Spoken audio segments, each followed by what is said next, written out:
and after the 1-0. Semua auto kaget. Pernyataan aneh Patrick Kluivert usai kekalahan versus Arab Saudi. Bisa tiru taktik STY, ini takdir.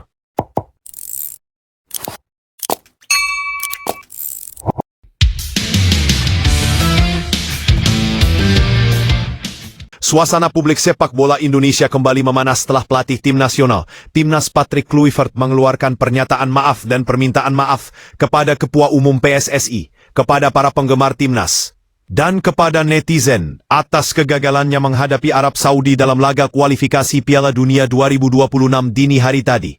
APRI. Namun di tengah pernyataannya, Kluivert secara mengejutkan menyebut nama mantan pelatih Shin Tae-yong, STY, mengklaim bahwa dirinya bisa meniru dan menggunakan taktik STY sebagai pembelaan atas kekalahan tersebut, dan menganggap hasil buruk itu sebagai takdir. Pernyataan tersebut kemudian memicu kritik dan ejekan dari banyak pihak, karena dianggap tidak konsisten, janggal, dan tidak bertanggung jawab.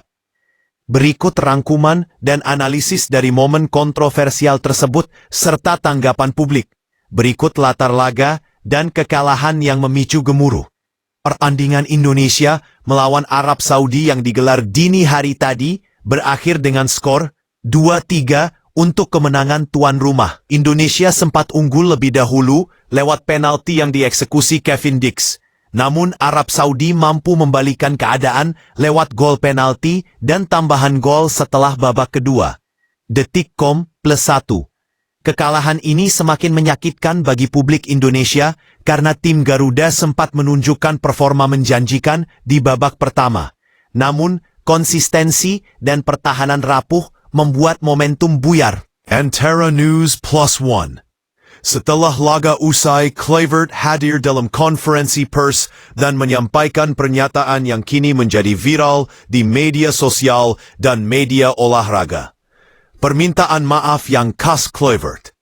Dalam konferensi pers itu, Kluivert membuka dengan nada kekecewaan dan rasa tanggung jawab.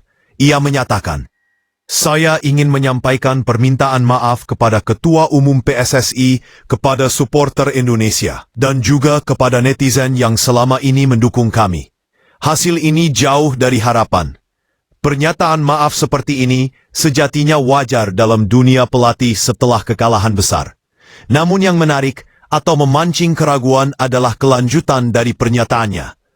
Kluivert kemudian menyebut bahwa dirinya sebenarnya bisa menggunakan taktik yang pernah diterapkan oleh STY, Shin Tae-yong, sebagai alternatif strategi. Ia mengaku bahwa pilihan diri tak mengadopsi sepenuhnya gaya tersebut adalah karena eksperimen dan adaptasi tim.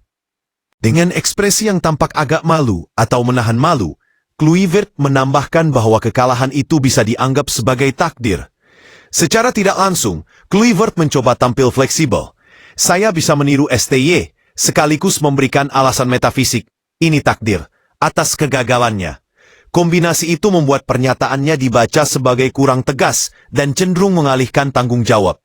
Pernyataan ini pula memancing reaksi keras dari pengamat, media, dan netizen yang merasa bahwa seorang pelatih profesional seharusnya mengambil alih tanggung jawab penuh, bukan menyamakan nama besar dengan unsur kebetulan atau takdir.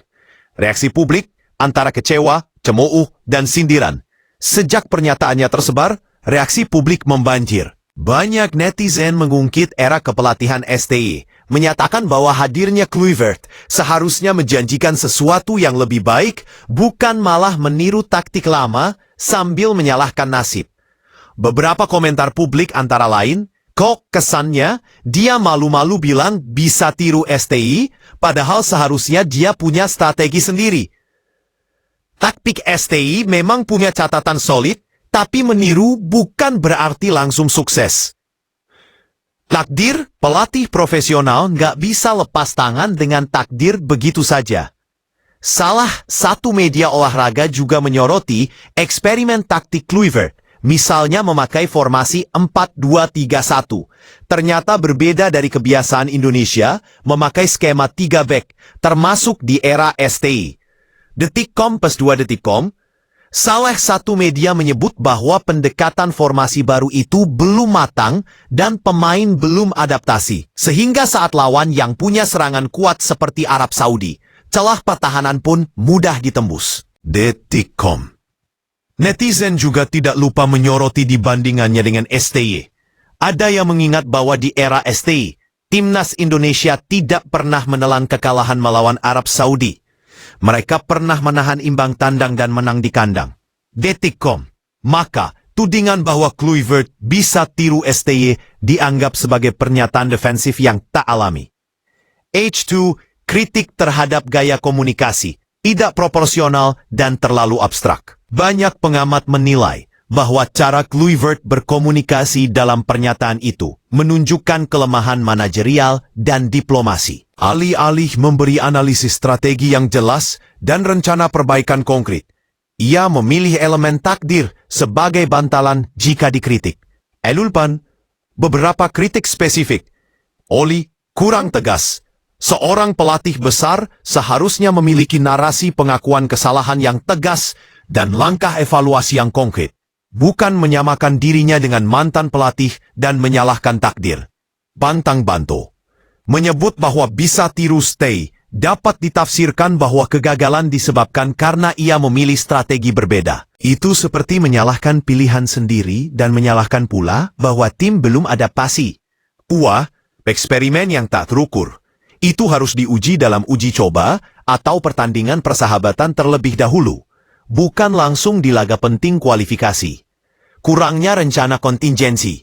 Tidak ada pengingat ke publik tentang langkah lanjutan konkret, seperti apa evaluasi, perubahan rotasi pemain, ataupun strategi baru yang akan diterapkan setelah mengakui kekalahan. Karena itu, banyak komentar media menilai pernyataan tersebut sebagai konyol dari sisi komunikasi strategi dan citra. Implikasi untuk Kluivert, PSSI, dan masa depan Timnas. Pernyataan kontroversial ini bisa memiliki dampak cukup besar. Kepercayaan publik. Supporter dan penggemar bisa kehilangan keyakinan bahwa Kluivert mampu membawa tim maju. Jika diplomat atau pejabat pun ikut meminta maaf, seperti Menteri Luar Negeri Belanda atas kekalahan, itu menunjukkan tekanan eksternal. Antara News plus 2 Jawa Pos plus 2. List. Tekanan terhadap PSSI. Sebagai badan induk sepak bola nasional, PSSI harus menjawab apakah akan memberi ruang bagi Kluivert untuk tetap memimpin atau mengevaluasi pergantian pelatih. PSSI, perbandingan era STY. Publik akan terus membandingkan kinerja Kluivert dengan STY, terutama terkait hasil lawan tim kuat seperti Arab Saudi. PSSI harus ada perubahan nyata dalam pemilihan strategi, latihan, komunikasi internal, dan mental pemain. Bukan sekadar pernyataan maaf. Jika Kluivert ingin memperbaiki citra dan performa, ia perlu keluar dari narasi takdir dan meniru seseorang ke narasi konsisten, rencana jangka menengah, serta aksi nyata di lapangan. For Hair.